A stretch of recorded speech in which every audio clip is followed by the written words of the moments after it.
Hey everybody, welcome to the channel. Michael Noland here, and tonight we're going to talk about some bands who use backing tracks while performing live at their concerts. Now, by backing tracks, what I mean is these bands use pre-recorded music live. In other words, there are pre-recorded aspects of what you're listening to that is not live, and the band is presumably playing the rest of it live before your eyes. Now, this pre-recorded approach to live music has been around since the 80s in one form or another. A lot of singles artists have their vocals pre-recorded because of all the dance moves they do.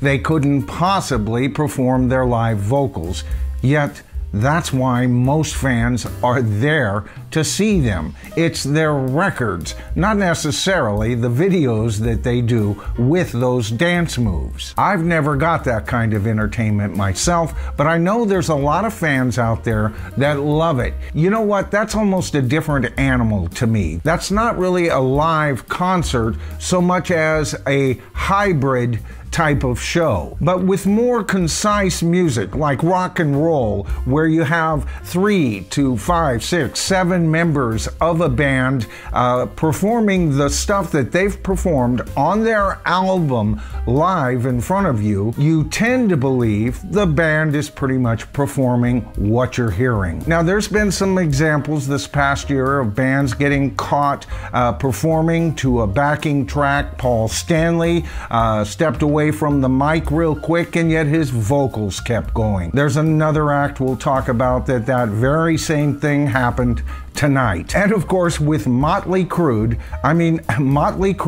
Tommy Lee getting busted, well, because his drums started before he even sat down on the drum throne on one concert. And I think that it's probably true that your average concert goer is quite aware that there is at least a little bit of pre-recorded music going on these days. And you know what? I think that's sad. But we'll get more into that as to why I feel that way as we go on in tonight's video, because I want to cover several aspects of this, folks. Now, as we get into tonight's video, I'd like you guys to keep this question in mind.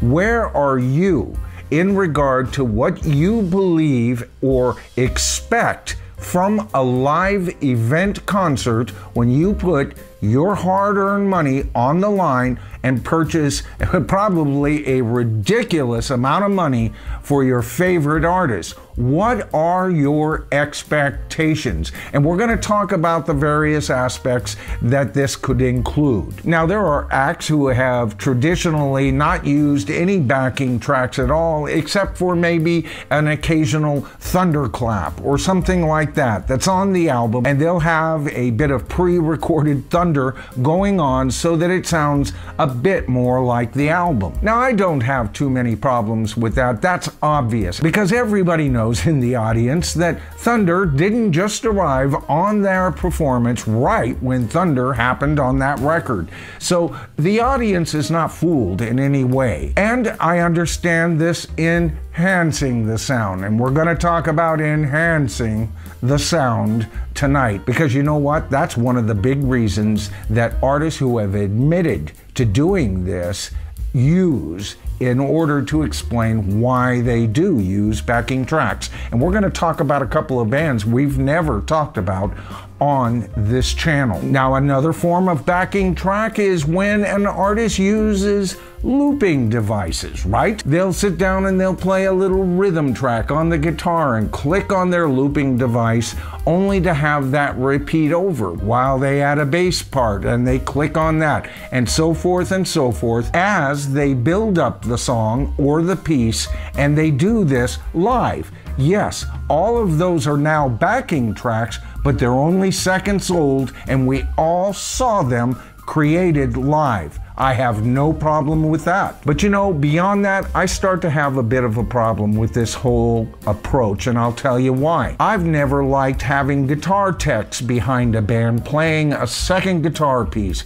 I would rather see the original band play what they can from that record live. That's why I came to see them. That's why, in my opinion, Led Zeppelin is one of the greatest live jam bands. I know that's not a term traditionally given to them, but what else do you call it when that band comes out and Jimmy will play whatever particular part off of a layered amount of guitars, but he doesn't have somebody in the wings or pre-recorded parts that he has played before to make it sound more like the record. There were Led Zeppelin fans that went from concert to concert and compared notes. This was part of their charm. This was part of rock and roll. One proponent, Zach Myers from the band Shinedown, openly admits that his band uses backing tracks, and guess what one of his excuses is? He goes on to say that 90% of all live rock bands out there use backing tracks. Now this guy's out there touring, he's seeing this all happening. If we can take him at his word, and that's true,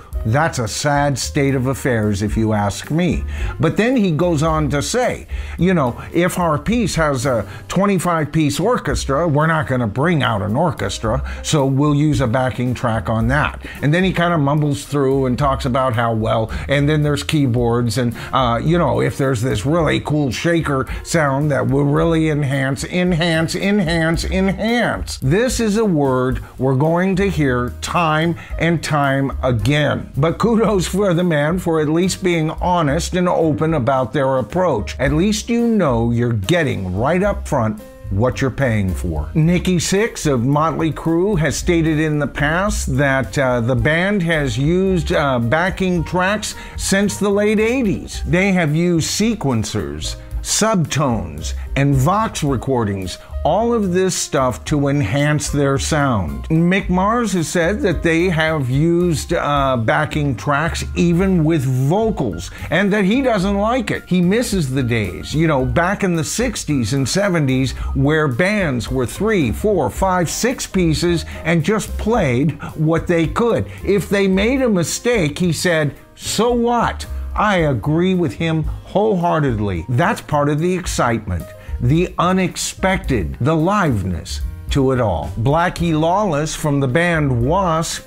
said that they started using backing tracks after he saw a few of their live videos on YouTube and realized that the band sounded thin. And that's because when they make their recordings, they go over and they add vocals after vocals after vocals, guitar layers, everything to their sound. And of course they can't duplicate that, not live. But he goes on to say that as a fan, he would expect Wasp to sound like they do on records. Again, although not using the word, we're talking enhancement, aren't we, folks? The band Falling in Reverse had to cancel one of their shows because their laptops went missing. So much of their sound was stored on laptops. Can you believe this? These laptops opening up backstage, hooking into the sound system, dialing up all these orchestras and everything. And when he was criticized about it,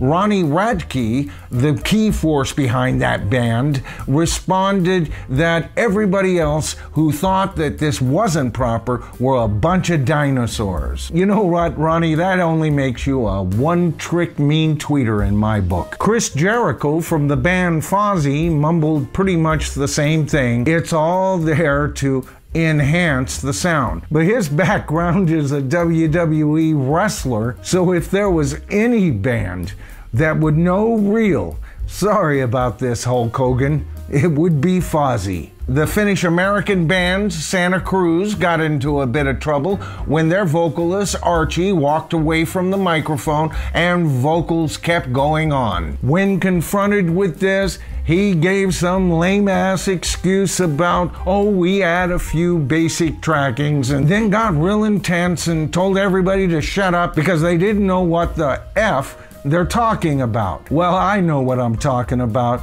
and buddy, you got caught with your hands in the cookie jar, didn't you? Now, in all of these examples, there's a couple of things that are happening here, folks. One of those things is these guys are saying everybody else is doing it, and some of them getting quite defensive when they're actually caught and busted, not even bothering to admit they have backing tracks until they were busted. But the other thing, of course, we've been talking about is the idea of backing tracks enhancing the live performance. Now, at the beginning of this video, you heard me give you a couple of examples that I find quite acceptable. Those artists who loop their performances, as well as an occasional special effects brought to you by a pre-recording here and there to barely enhance the live performance, is more than okay with me. When it gets beyond that is where it starts to get dicey for me. Like I said, I'm not a fan of having even musicians in the background, even though they're playing it live, but they're behind the stage. To me, that's cheating. That's almost like stating, look, Fleetwood Mac is actually playing all 14 of these instruments. Okay, I've never liked that approach, but at least you can see these musicians in the background with bands like Fleetwood Mac. There are acts that totally hide the fact that they are there, but at least that is a live performance. Now, two of these bands use the example of using an orchestra on their recording, and they can't tour with an orchestra. And I understand a lot of these bands that I mentioned tonight aren't multi-billionaire bands that have been around for decades and can afford to actually have live strings, unless it's just for the very special events. But you know what? To me, I'd just rather hear the stripped down version without the orchestra. You know, the strength of material or of a song lies in the fact that it can be stripped down and performed live, totally different than what you hear on their album. And so that's where I kind of draw the line. I don't want to hear a recording of an orchestra because it was on the record and the band plays in front of us. That always also implies a click track, folks.